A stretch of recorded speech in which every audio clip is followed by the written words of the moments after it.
So ladies, I have another message for both of you today, and I title this one, It Won't Be Long Now. And it's taken really from the lives of Noah and Joseph. And if there's one thing that both of those individuals have in common, like it or not, it's the fact that they were both preppers. God gave them a word of impending disaster that would not be averted through any amount of pleading. And he told them to prepare. And they were both obedient and prepared and both triumphed. Noah with the flood and the ark, which saved the lives of himself and his family. And of course, Joseph with the fact that when he was second in command of Egypt, he stored up grain for 7 years and saved the lives of the Egyptians and his own family. That would eventually, of course, be the Israelites. And so I give you this message today because I think that we face a very similar time today. But I think that God is telling his people, those who are really listening, that there are some horrifically difficult times coming to the United States and that we need to be preparing. Once again, as I've said previously, we're running $3 trillion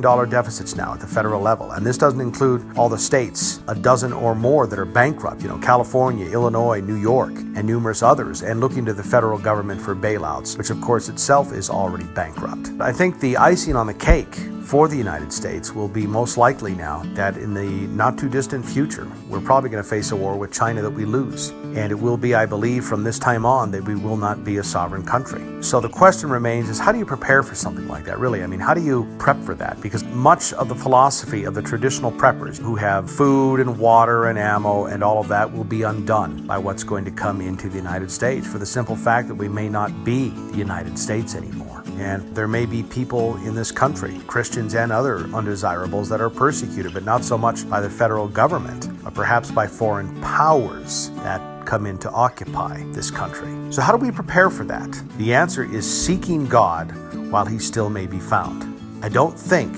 as some of the evangelicals and or charismatic crowd tends to think, that we're going to be able to pray this away. I don't think God's really calling us to do that.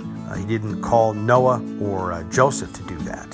Instead, he called them to prepare, and I believe that's what he's doing now. And you prepare by seeking God while he may be found. That's a message really for both of you and for anybody else who may be listening to this message today, because it won't be long now. God bless you both.